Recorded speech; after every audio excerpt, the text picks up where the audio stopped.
Halo teman, kali ini kita membahas tentang strategi pembangunan daerah. Pertama, menjelaskan tahapan dalam penyusunan strategi pengembangan potensi ekonomi daerah.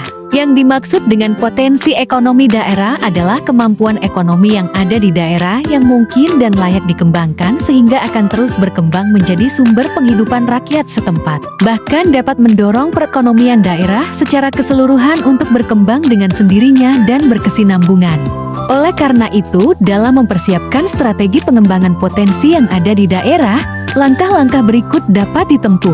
Pertama, mengidentifikasi sektor-sektor kegiatan mana yang mempunyai potensi untuk dikembangkan dengan memperhatikan kekuatan dan kelemahan masing-masing sektor. Kedua, mengidentifikasi sektor-sektor yang potensinya rendah untuk dikembangkan dan mencari faktor-faktor yang menyebabkan rendahnya potensi sektor tersebut untuk dikembangkan. Ketiga, selanjutnya mengidentifikasi sumber daya faktor-faktor produksi yang ada termasuk sumber daya manusianya dan yang siap digunakan untuk mendukung perkembangan setiap sektor yang bersangkutan. Keempat, dengan menggunakan model pembobotan terhadap variabel-variabel, kekuatan dan kelemahan untuk setiap sektor dan subsektor, maka akan ditemukan sektor-sektor andalan yang selanjutnya dianggap sebagai potensi ekonomi yang patut dikembangkan di daerah yang bersangkutan.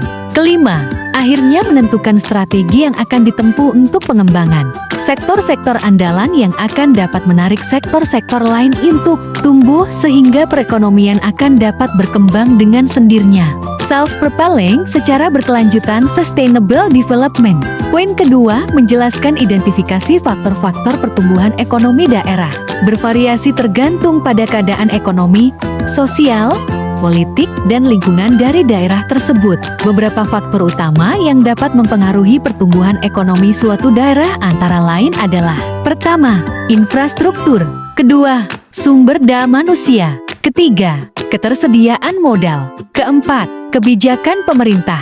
Kelima, kondisi sosial dan politik. Keenam, kekayaan alam dan sumber daya pertumbuhan ekonomi yang signifikan. Ketujuh, kondisi pasar. Kedelapan, inovasi dan teknologi. Poin ketiga menjelaskan berbagai strategi pembangunan ekonomi. Pertama, strategi pertumbuhan. Strategi pertumbuhan merupakan strategi perencanaan pembangunan ekonomi yang dilakukan oleh negara dengan bertumpu kepada pembentukan modal. Selanjutnya modal tersebut akan ditanamkan secara memusat, terarah, dan seimbang. Dari modal ini kemudian akan terjadi pertumbuhan ekonomi merambat ke bawah sehingga bisa dirasakan oleh golongan masyarakat kelas bawah. Kedua, strategi pembangunan disertai pemerataan. Strategi pembangunan disertai pemerataan bertujuan agar tidak hanya terjadi pertumbuhan ekonomi saja, melainkan juga pemerataan hasilnya di tengah masyarakat sampai golongan ke bawah. Konsep strategi pembangunan ini adalah menggunakan teknik social engineering. Selain mencapai pertumbuhan ekonomi, strategi berikutnya yang harus dilakukan adalah menyediakan fasilitas kesehatan, pendidikan, dan transportasi memadai. Ketiga, mengembangkan sektor pertanian. Sektor pertanian memainkan peranan penting terhadap perencanaan pembangunan ekonomi negara karena menjamin ketahanan pangan masyarakat negara tersebut. Sayangnya, sektor ini justru sering diabaikan oleh pemerintah maupun masyarakat karena dianggap kurang menjanjikan. Dengan pengelolaan yang efektif mulai dari pemilihan bibit unggul serta penggunaan teknologi canggih, sektor pertanian sebenarnya sangat menjanjikan dalam pembangunan ekonomi. Keempat, perbaikan kualitas pendidikan. Strategi penting dalam perencanaan pembangunan ekonomi adalah perbaikan kualitas pendidikan. Pendidikan memainkan peran penting dalam membentuk karakter bangsa dan kualitas sumber daya manusia. Tidak ada gunanya sumber daya alam SD yang melimpah jika kualitas manusianya buruk. Oleh karena itu, di Indonesia ditetapkan kebijakan wajib belajar selama 12 tahun setelah sebelumnya wajib belajar 9 tahun. Pemerintah juga banyak menyediakan kesempatan beasiswa perguruan tinggi bagi masyarakat yang berprestasi untuk meningkatkan kualitas sumber daya manusia Indonesia. Kelima, strategi pendekatan kebutuhan pokok. Strategi pembangunan ekonomi berikutnya adalah strategi pendekatan kebutuhan pokok dalam rangka menanggulangi kemiskinan masyarakat secara massal. Jika kemiskinan massal terjadi akibat pengangguran tinggi, maka harus dilakukan usaha agar dapat tercipta banyak lapangan kerja. Keenam, Strategi peningkatan investasi. Strategi kebijakan pembangunan ekonomi berikutnya adalah strategi peningkatan investasi dan tabungan. Dalam melakukan pembangunan, maka dibutuhkan modal besar. Ketika kualitas sumber daya manusia meningkat, maka masyarakat bisa lebih produktif dengan pendapatan lebih besar. Dengan pendapatan lebih besar, maka masyarakat bisa meningkatkan tabungannya. Poin keempat, menjelaskan pembangunan berkelanjutan (sustainable development). Pembangunan berkelanjutan adalah terjemahan dari bahasa Inggris sustainable development. Salah satu faktor yang harus dihadapi untuk mencapai pembangunan berkelanjutan adalah bagaimana memperbaiki kehancuran lingkungan tanpa mengorbankan kebutuhan pembangunan ekonomi dan keadilan sosial. Banyak laporan PBB.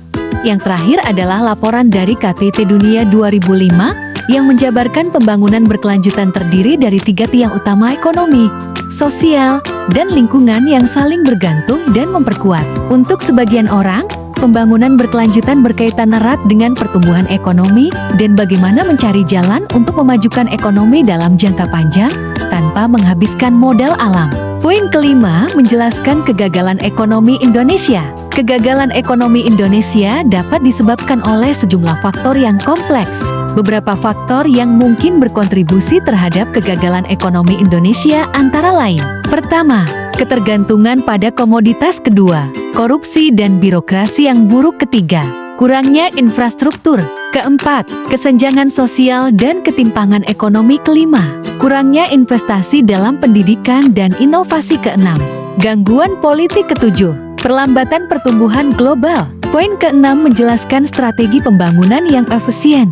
Strategi pembangunan yang efisien mencakup beberapa aspek penting. Pertama, adalah pengembangan infrastruktur yang baik dan tepat guna. Hal ini meliputi pembangunan jalan, jembatan, sistem transportasi, serta penyediaan listrik dan air bersih. Infrastruktur yang baik akan mendukung pertumbuhan ekonomi dan kesejahteraan masyarakat. Kedua, perlunya kebijakan yang mendukung investasi dan pertumbuhan sektor swasta. Pemerintah perlu menciptakan lingkungan bisnis yang kondusif dan mengurangi hambatan birokrasi yang memperlambat investasi. Dukungan terhadap inovasi dan teknologi juga sangat penting dalam meningkatkan daya saing dan efisiensi. Selanjutnya, strategi pembangunan yang efisien mencakup investasi dalam sumber daya manusia. Pendidikan yang berkualitas dan pelatihan kerja akan meningkatkan keterampilan dan produktivitas tenaga kerja, yang pada gilirannya akan berkontribusi pada pertumbuhan ekonomi jangka panjang. Pemanfaatan sumber daya alam secara berkelanjutan juga harus menjadi bagian dari strategi pembangunan yang efisien. Hal ini termasuk dalam manajemen yang baik terhadap sumber daya alam, pelestarian lingkungan, dan pengembangan energi terbarukan. Terakhir, efisiensi dalam pengelolaan keuangan publik dan pengendalian korupsi juga sangat penting. Dana publik harus dikelola dengan transparan, akuntabel, dan efisien untuk memastikan bahwa pembangunan berlangsung dengan tepat dan memberikan manfaat maksimal bagi masyarakat. Sekian dari kami, terima kasih teman-teman.